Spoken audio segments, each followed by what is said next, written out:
Welcome to the Everything's Coming Up Marketing Podcast, where we talk about the good, the bad, and the ugly of marketing and mental health. On this show, oversharing is caring. I'm your host, Amber Rhodes. I hope you enjoy the show.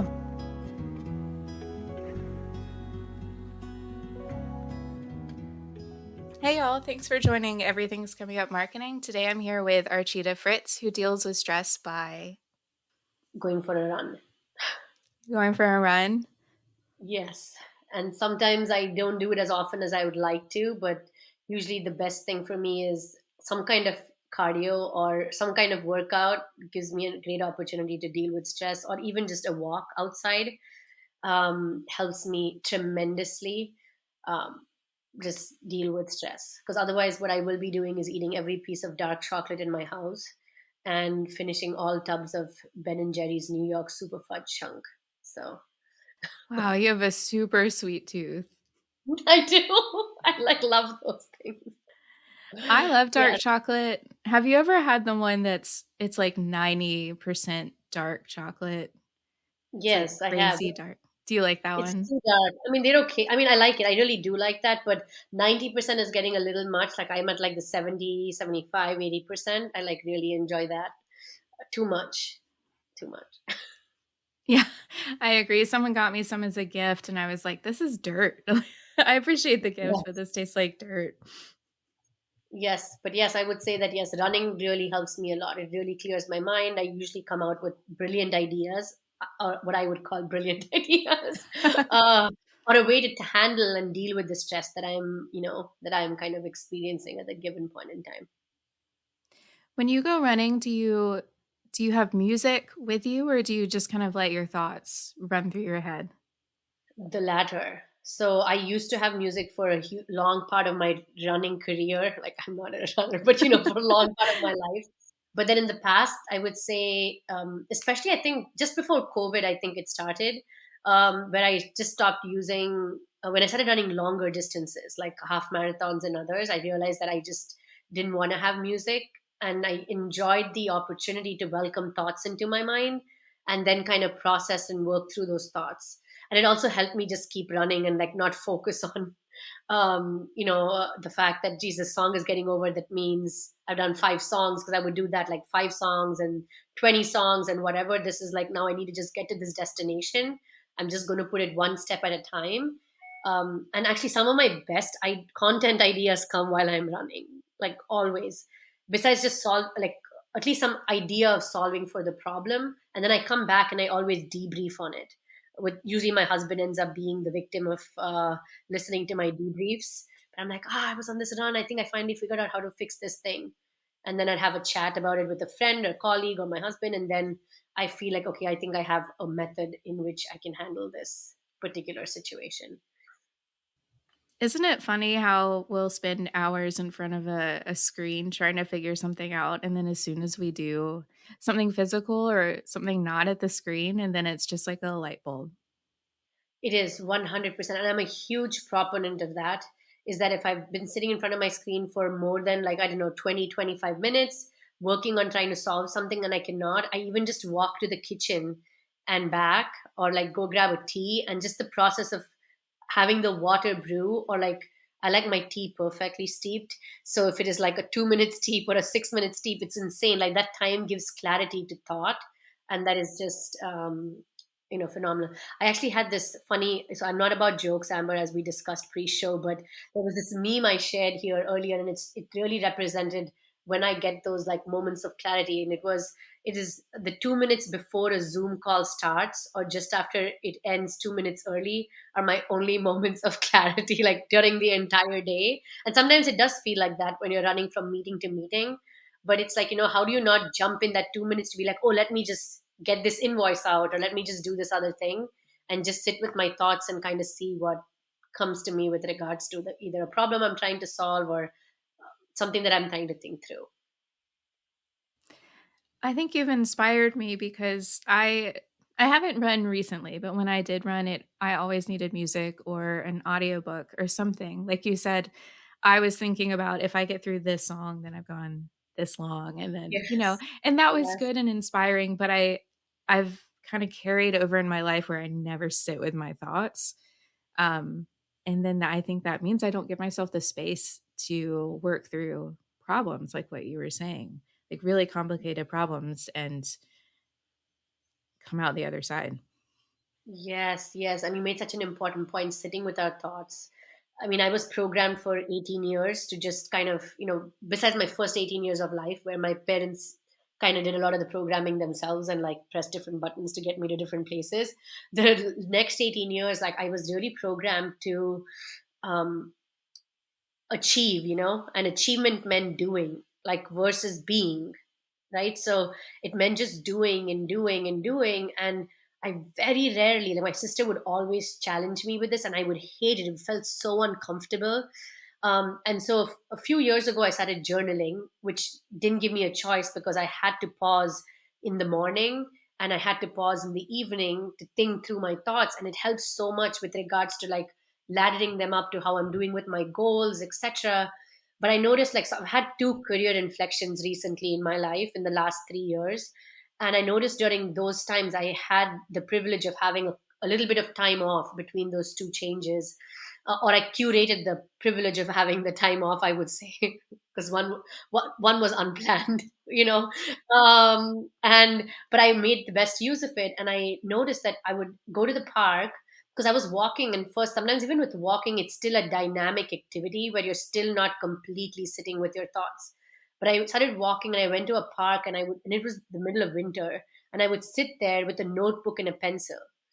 And the fact of like, they talk about grounding yourself, just the fact of planting your feet on the ground, sitting in the midst of a park, and then just letting your thoughts, like experiencing it, like the mindfulness of it was, I want those moments back because I've started now, I'm not in that period anymore and I'm having to curate those moments versus where I had to curate time to kind of, fill time with certain activities that felt structured.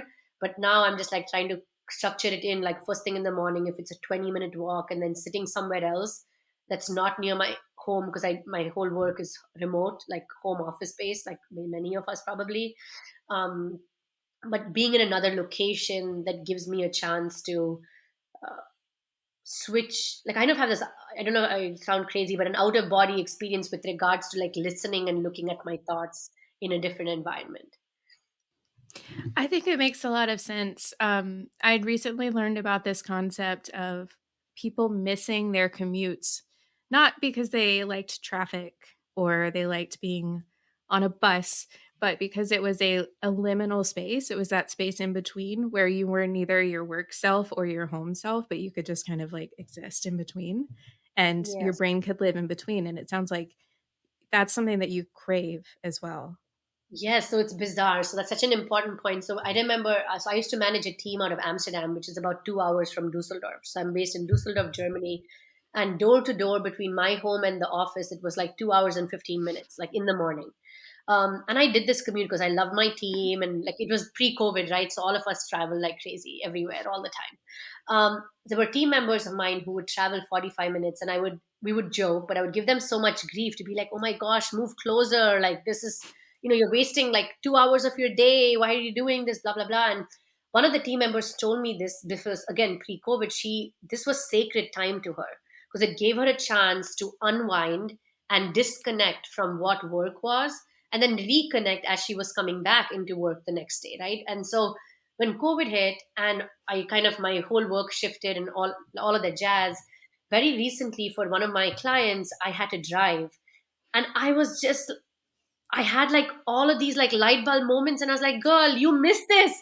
You actually missed this. Like I love my family. Of course I want to I kind of have now created a life where I can be there for dinner with them and everything else.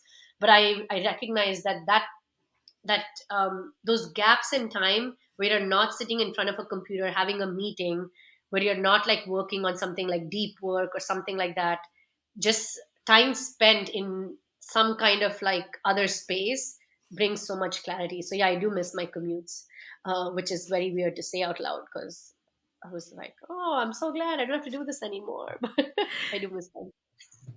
I think because you had talked about curating time to do stuff like that, I had seen some examples where people they have a fake commute, like they still work Yes. from home, but they create a routine. It could be closing your computer, making a cup of tea, like you like to do, taking that time to be totally outside of your work brain and your home brain.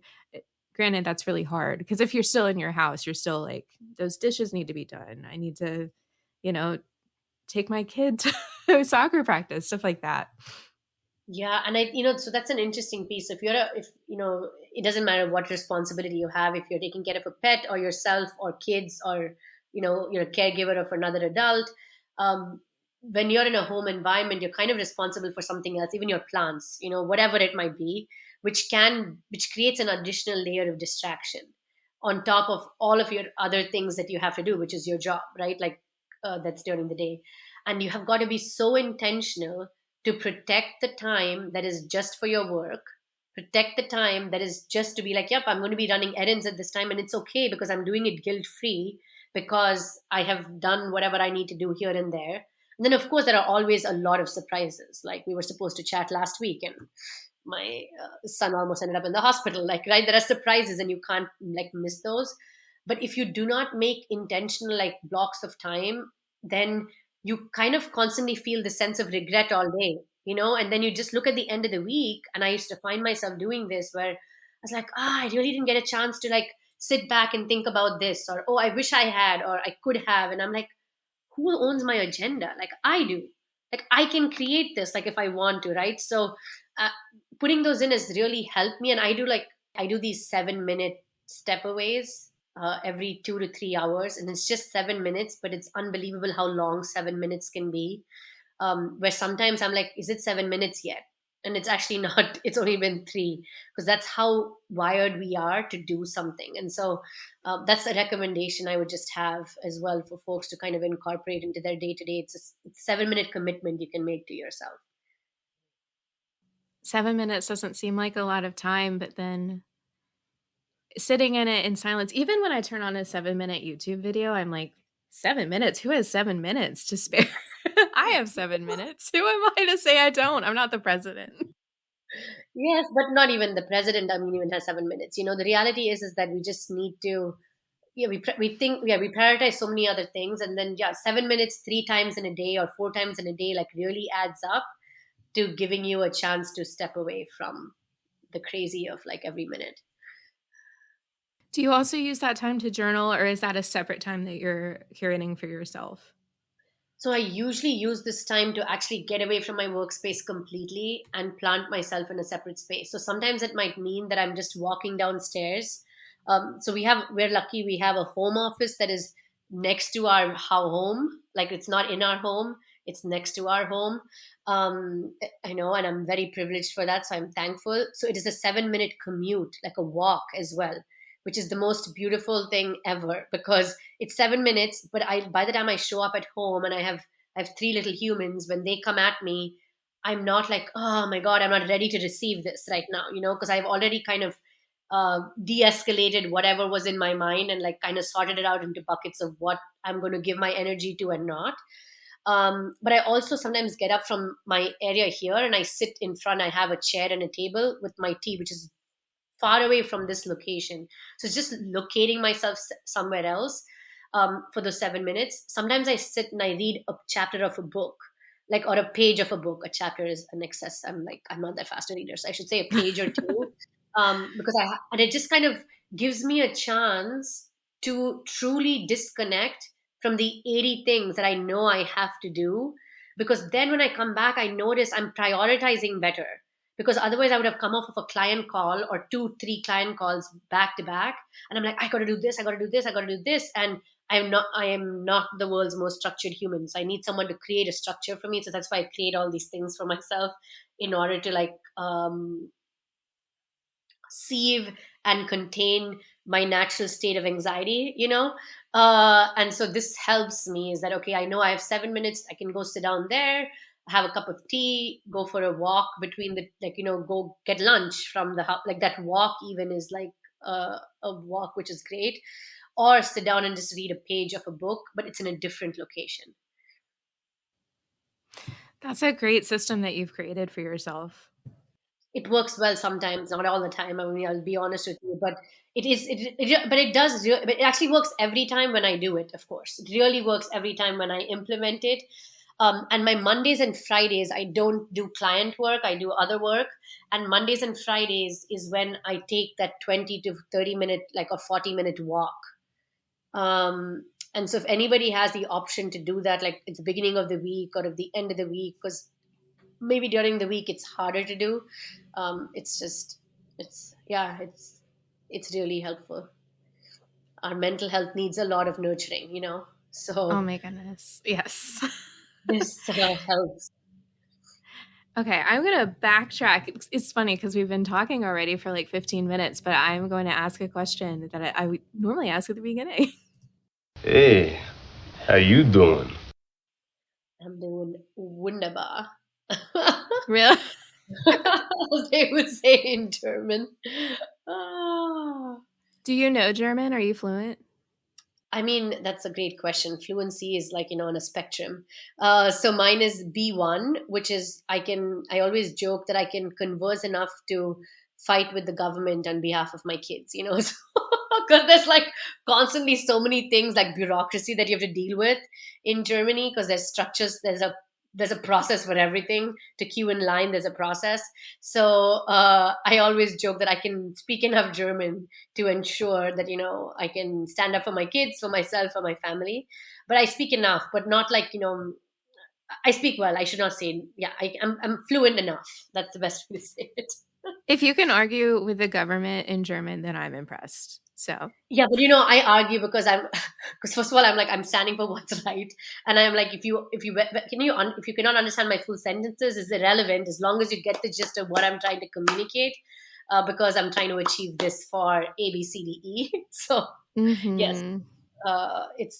it's a fun language, but it's like any country, any language, any region you embrace, language and food is kind of the way to the heart and soul of the culture, and you've got to learn to embrace the language. And I was one of those people that when I first moved here as an expat, I was like, oh, I'm not going to be one of those people who's lived here for 10 years and I cannot speak a sentence of German, blah blah blah. And I kind of sort of was, because I traveled for the first 10 years I lived here for two. I mean, I would be gone 4 days a week, 5 days a week, 2 weeks in a row. And so it was an easy excuse that I'm not integrated enough here every day to like speak it fluently. I still spoke it, but not as fluently. And then when COVID hit, I was like, no excuses. This is my chance. I need to do it. And yeah, now it's a lot better. And I can feel like the acceptance of society too, especially Germany. If you do not speak the language, you truly feel like a pariah. Literally. I'm not even joking. Like, I still feel like one with my kids' moms. Oh, I'm like, oh my gosh, I do not fit in, because unless they're, a mixed couple or an expat couple or a couple that speaks comfortable speaking English, because I understand they want to communicate in their language. I don't blame them for that. But I'm a very emotive person. I speak three other languages, and German was just a hard one for me to wrap my head around. So, um, make do. German is a really hard language. I tried to learn it and I was like, it didn't make sense to my, it was the other languages that I had learned before didn't really jive with the German. So like my brain would default to the grammar of the other like romance languages. It was just very difficult. Yes, like I had to learn French once for because I was working with a company, and was dropped into Quebec, France overnight, so I had to learn French, and French felt so much easier to learn than German did, like, or does. Work in progress. Yes. So you embrace the language. Have you embraced the food? I'm vegetarian, so I'm never embracing the food of Germany. Like, I mean, there would never be a moment in time where I'd be eating a bratwurst. But I do eat veggie bratwursts, are delicious, over here, and the pommes, which is the fries, which are great. Hmm. Um, but there's really not. I mean, the sauerkraut, like, nothing. I have no interest in that. And then most of the other food is pretty bland, and I'm Indian, and I love spices, I love flavor, I love all of that. And I remember when we first moved, my husband and I both were vegetarian, and we were looking for like a vegetarian restaurant. And 11 years ago, Dusseldorf, unlike Berlin, like Dusseldorf did not have a lot of, like, none, like two places, and one of them, they used to carve the meat and like the imitation meat, like meat, and then they'd give it to you, and I'm like, I'm not gonna eat like a chicken staring at me in my face, or a head of a fish. I don't want to eat that, even if it's imitation meat. You know what I mean? So, but now it's very different. Like there are, I think the Gen Z and Gen Alpha, there are so many of the individuals there who are, being like vegan or vegetarian, and so every place you go to has at least a couple of options. So yeah, I mean, yeah, the food is always like, I have a love hate. Actually, yeah, I'm not a big fan of the food here, but we're getting other cuisines, and I love learning about, like, experiencing other cuisines, so I enjoy that food more than, sorry, my German friends, but yeah. That's very, you're embracing the language, which I think is good enough. It's good Yes, enough. and I mean, we embraced. We don't drink even, which is ridiculous. But I mean, not ridiculous. It's just a choice we made. But we don't drink, and drinking is a huge part of the culture. And so when we came here, World Cup was the World Cup that Germany won was that year. So we embraced that. We had everybody over. Like, they always joke that Archita and her husband don't drink, but they have a lot for everyone else, because we've embraced that it's part of that culture, and then therefore we're going to bring people together through that means, safely and responsibly, and then still have a good time. So that's what we do. Well, that's great. And there's non-alcoholic beer, but then it's like, if you don't like the taste. No, but you know what everyone should try is a Hugo. So if you have not come to this part of the world, you should try a Hugo. It's a very summer German drink, and I make it, of course, non-alcoholic. And it's supposed to be delicious. It's some kind of like an Aperol spritz, but not really. And it's very refreshing. It's got like elderflower, not liqueur, but like whatever, elderflower soda or whatever, with like mint and lime, and it's so good and super refreshing. That sounds delicious. Yes, I'm thinking of, like right now, I'm just like, it's sunny outside. I'm like, I really want to have a non-alcoholic Hugo. Yes. I love a mocktail. Yes.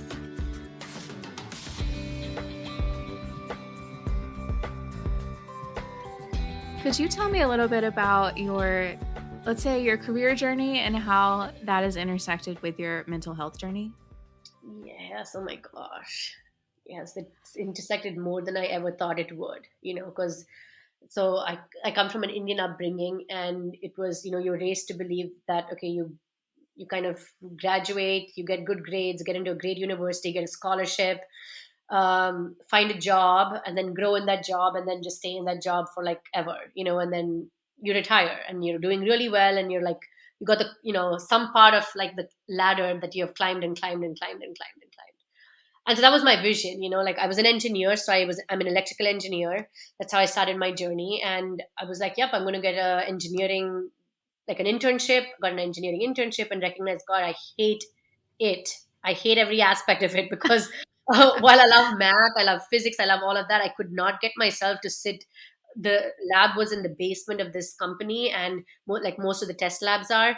And for anybody who's a geriatric millennial like myself, or you'll probably know what a breadboard is. But if not, it's like a device that you use as an electrical engineer to make circuits. And I would be sitting there and like putting these prototypes together, and I'm a people person, and I like to engage with people, and I'm like, what am I doing with myself? And so it was an amazing team. I was the only, and that kind of the only journey intersects with my mental health journey, because when you consistently find yourself as an only in the workplace, like I was the first woman engineer that they had on that team.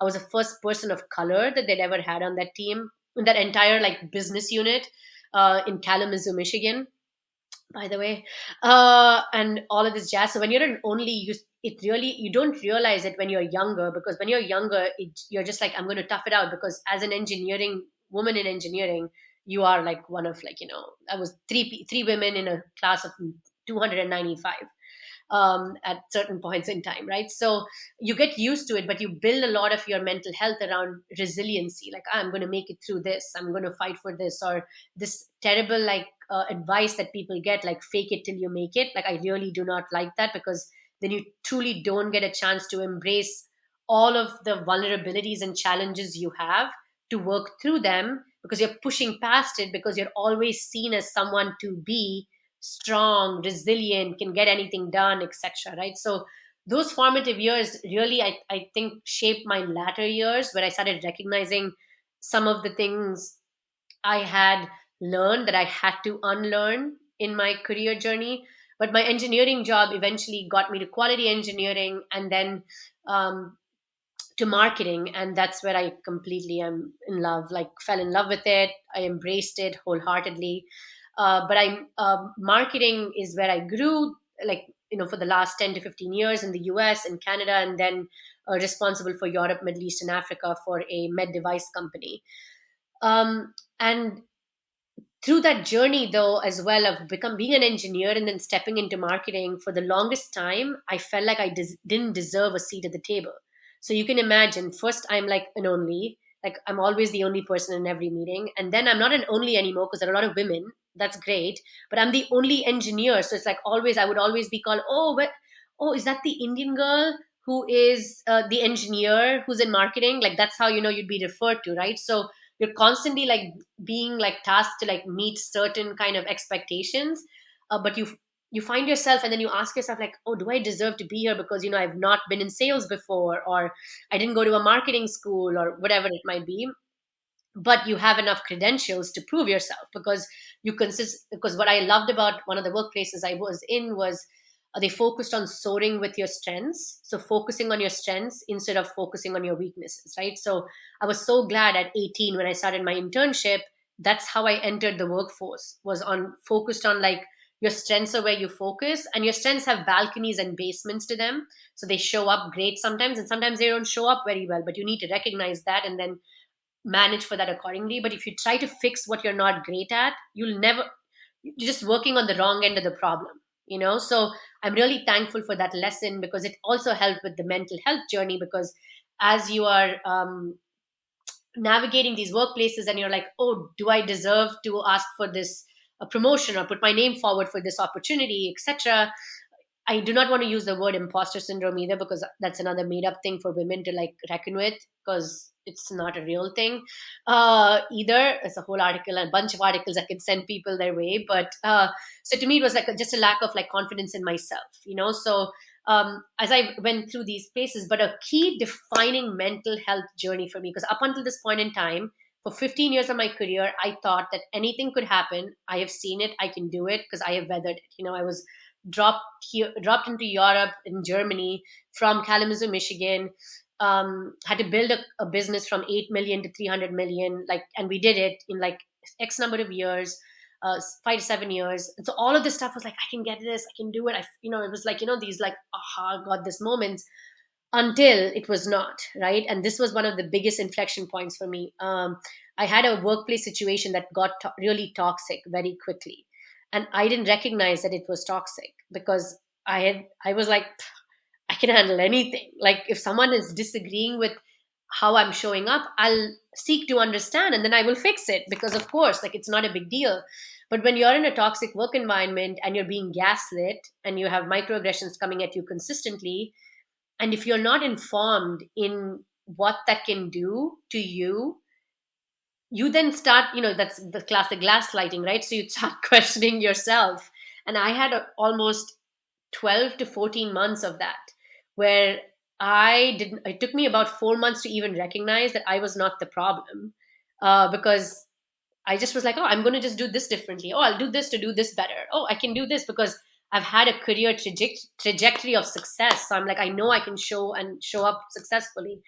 But when you're in this environment, you really, and that's why I'm so thankful to like my the board of directors is what I call, like, people that are on my board of directors, right? Like my personal board of directors that I could counsel with, because when I started sharing some of the things that were happening, they gave me the language that I need to be aware of, which was gaslighting, microaggressions, etc. Which I was like, how would this happen to me? Like, that's just not possible. Like, I'm a strong person, all of this garbage, right? And then that really did a number on me, Amber. That was one of the hardest, like really a hard time. And it's been 24 months since, and I'm still processing it 100%. And I'm very transparent about it. I talk about it on social media and everything else, because it then started my journey of ending the silence around bullying and harassment in the workplace, because I realized how silenced this is. And I noticed that when I was leaving the workplace and I was sharing openly, like it was an amazing workplace. I had an amazing, amazing years, but there was a toxic situation. I was very clear why I was leaving. A lot of individuals were like, how are you bullied? How are you harassed? How is that even possible? And that's where it became my mission, outside of like, delivering great marketing, whatever it might be, to changing customer experiences. The other one is around silencing bullying and harassment in the workplace. And um, to anyone experiencing this, I would say, like, number one, ask for help. If you even feel slightly like suddenly like there's a new change in leadership, or there's a new team member in the team, there's a change in dynamic that makes you start questioning your own self-worth, know that it's 100% of the time not you. 100, I can say this with beyond a surety of like, 100% like, surety, that it is not you. So investigate and get curious about why you are experiencing this, and most of the time you may not figure it out yourself. So whether it's a therapist, whether it's a sister, in my case it was my sister who started me on that journey of questioning what's happening, and then the help of my peers, etc., to get yourself out of the situation. But I'm so thankful for that, because that really helped create a very core tenet of my kind of leadership journey now, which is to teach people how to treat me, which I never took. I took for granted before. I'm like, of course I'm doing it, but I was never intentional about it. I never paid attention to it when I was forming new relationships, because I fell prey to old behavior, like a kid, like a teenager, like, the things that you kind of had learned behaviors. And so this experience was a critical one, I would say, and that was the longest answer you probably have ever had to that question. But it was a pretty core part of it. And and I just will say one thing, Amber, is for anyone who seeks help, there's an amazing resource I want to share with you, because it changed my life, and I'm now a part of the non-for-profit, but it's called Speak Out Revolution. A lot of free resources for individuals who are experiencing it, or organizations who are seeking to like end the silence around bullying and harassment in the workplace as well. It was a long but amazing answer. I was just like getting closer to my computer. That's what I do when I get excited about something. So you hit on so many good things.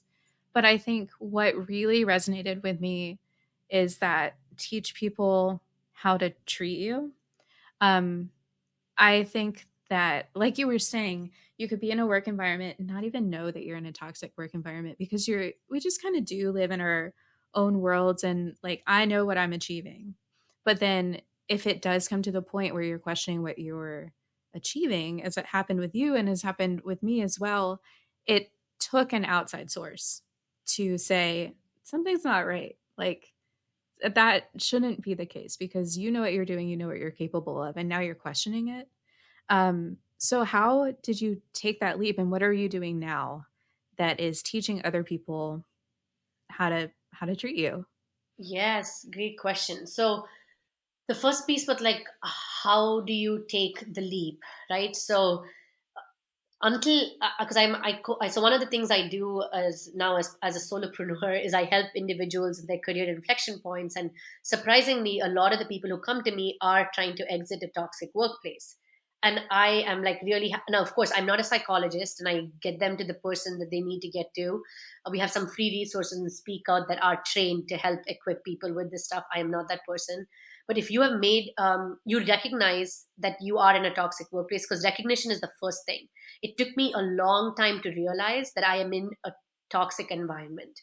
But once you recognize it, then you have got to take the steps, because otherwise survival, like, I don't know, there are lots of like terminologies, but you have this survival mindset where like, I made it another week, I made it another month, of course I can make it another year, let me just see this person through, this person is going to get promoted and move out of here, I'll make it another year. And that is going to eat away at every last bit of who you are as a human being, because you made it 1 week, you made it 1 month, but by the time you're like at the end of that year, you're like a third, or like less than third of the human being that you were like for the last 20 years of your life.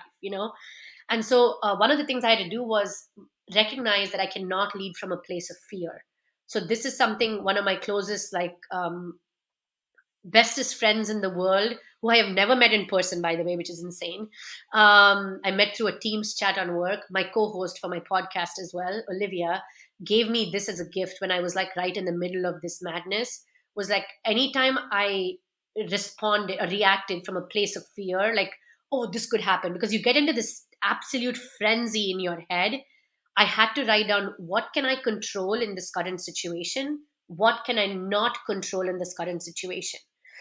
Because random stuff would trigger me. Like things that are happening in North Korea, which I cannot control, would trigger my ability to be able to show up at work because of what was happening at that time, you know? And so when you're in a situation like this, you've got to get it. That's why the engineering brain probably helps sometimes. But I'm a Cancerian, so if you're into sun signs, like we're very emotional human beings. So there's a balance of both of it. But I literally sat down with a spreadsheet and I was like, what are all the things I can control? What are the things I cannot control? And I had it on my computer and I was like, are you leading from fear? Like if I am leading from fear, I'm going to stop, I'm going to pause, and I'm not going to react to it right away, you know? And then I had to make a plan, because once you realize that these are the things you can control, you need to recognize you have a choice. So when you're in the situation, most people feel like they don't have a choice. They actually, everyone I've spoken to, they're like, well, but I really don't have a choice because, and there's some garbage answer. And I'm telling you, like from experience, I'm an immigrant on a visa. Like if I lost my job, I cannot just easily find another job. So I'm not in the most privileged place where I can just jump to another job easily, you know? So in a very, in when I say privileged place, I have lots of privilege, but you know what I mean? Like with finding a job would not just be like easy, like it would have been for a German citizen or a US citizen or something else, right? So in the country that they're from. But I knew that you need to understand that one, don't lead from a place of fear. Two, focus on the controllables. But then three, you have a choice. And once you recognize that you have a choice, write down what your choices are.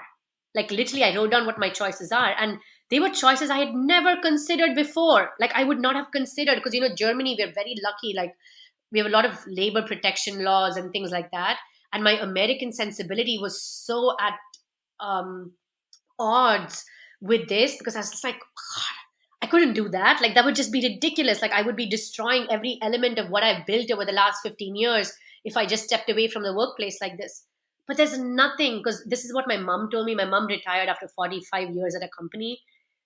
You don't owe your company anything. Your company owes you nothing. Because hearing that my company owes me nothing was the biggest like slam in the door in my face, because I was like, what the heck? I've given so much to this company, blah, blah, blah. And she's like, stop crying about this crap. They owe you nothing. They only owe it to the shareholder. Get over yourself and figure out what are the choices you need to make. And so make those choices. And if you feel like you're struggling making those choices, seek the help. But don't get all pretty and happy that, oh, I made it through another Sunday, this is amazing, because literally like 10 years from today, that it's trauma. Workplace harassment and bullying is trauma. There's so much studying done on this, and it takes 24 months or more for someone to get over their workplace trauma, depending on the extent of that trauma, right? Because it can look very different. So be patient with yourself, because after I even like left that situation, it wasn't like, boom, I'm like this, he's a jolly good fellow, like going around like doing better. I was not. And Yeah. so with the second part of how I started learning to teach people to treat me, I had to practice it, Amber, because I started noticing myself. I would say things like, I had a big, again, from the culture I came in, people with a certain status, blah, blah, blah, were already put on a pedestal of power. And so if you were a leader or a manager of mine, I gave you everything. Like I just completely and utterly trusted you, gave everything to you, but I never set the boundaries of how you've got to treat me ever. And so I recognized when I moved to my new job, I started my conversations being like, these are my boundaries. This is how I like to be communicated to. After these times, I'm not available. And I started noticing when there were certain triggers. I knew that, okay, this is me normally would have been like, oh, that is so nice. Tell me more, to be like, I actually do not appreciate how that was shared. Could we please try a different way? And it is so uncomfortable doing it. It is extremely uncomfortable. And sometimes I would not deal with it right away, but I would like write about it, talk to my therapist about it, talk to a friend about it. And then I would go and address it with that person later on. But I made sure, and it's even extending to my friends right now, because as I shift from being a corporate like addict to like my own boss, I'm recognizing like friendships have changed, relationships have changed. and I have to also understand and communicate to my friends and family how I need to teach them how to treat me in this new season of my life, because they took so many things for granted in my old season of life, so I would say practice how to do that. It'll be extremely uncomfortable, and I come from a culture where you don't ask for things like this. You don't, because it's just not okay. And so I'm having to like unlearn so much of it, and the only way to do it is to practice it. So that's kind of like the structure I took, which was eliminate, like, don't let fear guide you. Focus on the controllables. Know that you have a choice. Exercise that choice, and then with that choice, ensure that you're always teaching people how to treat you every step of the way. Don't lose the opportunity to do that, however uncomfortable it is.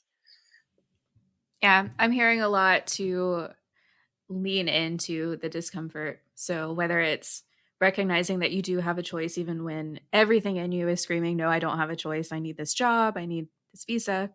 And then also that you have the choice to speak up for yourself, even when it feels like, no, I don't want to do that. Like it's too uncomfortable for me. Yeah.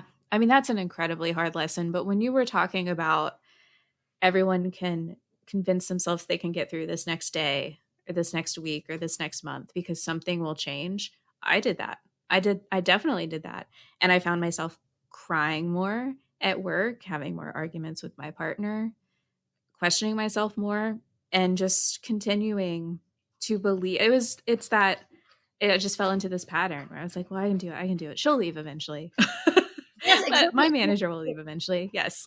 Yes, and Amber, I'm sorry you had to experience that, because and it's so unfortunate that we have to go through this experience to experience it, and then how much ever you explain to other people, like when someone else is going through the journey, like I noticed that I need them to come to that recognition that they're at this place, because no matter what I do as a coach to like tell them that this will be the next stage, they need to be convinced that they're there. And it breaks my heart, because it takes a lot of out of you to get to that stage, where you feel like, oh my gosh, okay, I actually should not be doing this another day. And my guiding principle now to everybody is that, this is something that is another amazing coach out there called Christy Rutherford. She says this: save yourself, because no one else is coming to save you.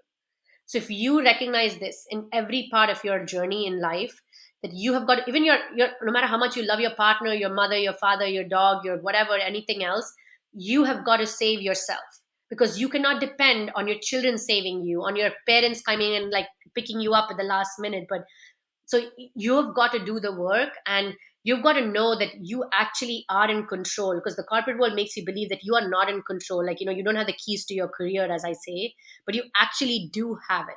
The minute you say, I'm going to just deal with this nonsense another week, you've given control away. You're taking your key and you're giving it away to this manager of yours to let her or him or they decide what your next week is going to look like. I'm also not advocating for rash decision making, and I want to be really cognizant of that. I didn't make these decisions in a spur of a moment; they were thought out decisions. But the mere choice of empowering yourself with knowing that you have a choice can be like, just can dramatically shift the action you take. I think also when you reveal to yourself that you have that choice, it kind of puts you in discomfort, that uncomfortable position where you're like, well, I've just been letting this happen to me this whole time, where I thought that this was the only way, but I kind of did this to myself as well. And then you start to recognize those patterns in yourself. And that's really hard, because then you have to say, I'm flawed. Like, we already know that we're flawed, but that's a whole new Yes. one. Yes, and it is. And I know, so I always, this is the other thing I have to tell myself too, is I don't need to figure that part out right now. Right now, with regards to like, what's the next step you're going to take? What is your strategy? What is your action? I decided my strategy was to leave the workplace. I did not, even though, I mean, it was a great overall company, I just decided this was the right kind of like push I needed. Hello, little one. To step away from the workplace, right? And I didn't need to figure out at that point in time, when I made that decision, why I got to this place. That was not the goal at that point. And that's where we need to really, um, kind of compartmentalize the journey we make. Because if we try to solve for everything, as we take the actions, you don't solve for anything. What is the one thing that's going to improve your mental health? And what if it means changing a team, if it means submitting something to the ethics committee, to like doing whatever it needs to happen, speaking up, which things I did, all of this stuff, or if it means leaving the workplace, then that's the only step you got to focus on. Then figure out and do the work, because you have to do the work, otherwise you'll get yourself back into the same situation, and then you are the only one that is responsible for it at that point in time. Not this company, not that manager, not that situation, not the way she spoke to you in that specific tone. It's you that got yourself into the situation again, so you've got to do the work afterwards, because it is like anything that's traumatic, right? Like any kind of trauma people experience. We've got to figure out the root cause of it, and then put, for me, like mnemonics in place to kind of make sure I'm aware of, like, oh, I'm getting myself into this situation again, or am I overreacting? Because that's the other part of trauma too, because random things will trigger you. Like a name will trigger you, I had the name of this manager was my son's German teacher's name, and I was like, that was the first time I heard, it's so ridiculous, right? But it just like triggers you. And then luckily this individual pronounced their name differently. And I was like, thank the Lord. I was like, yes, I appreciate it. But it's silly things. Like you just don't realize this. You've lived your life for so long, and suddenly something like this happens and you're not equipped to like figure it out. So you just need to be gentle with yourself, that the process of healing is going to take time. You don't have to have healed when you have taken the action to get yourself to a better place yet. The healing will happen once you get yourself out of that situation, whatever that is, that action is you choose to take.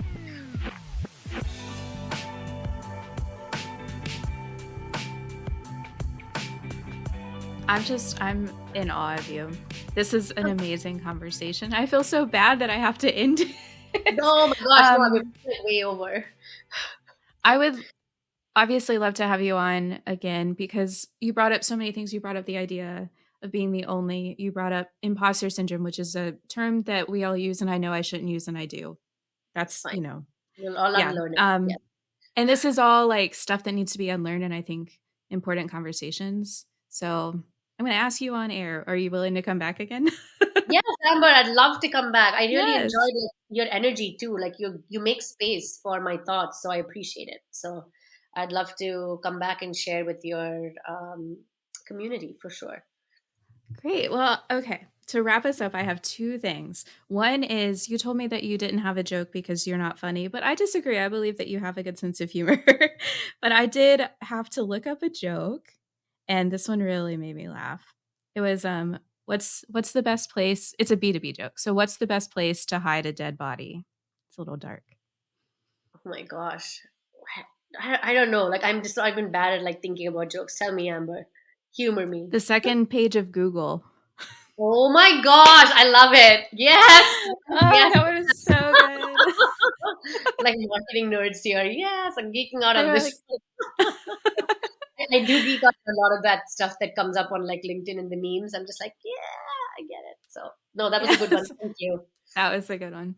The rest of them were kind of lame, but that one really stood out. That one was good. And then the last thing that I have for you is, I'm essentially handing you a soapbox, and I want you to take the last 60 seconds to talk about whatever you want to talk about. Go. All right. So I kind of will reiterate what I've shared so far, is that one, you are you can manifest the career you choose to manifest, the life you choose to manifest.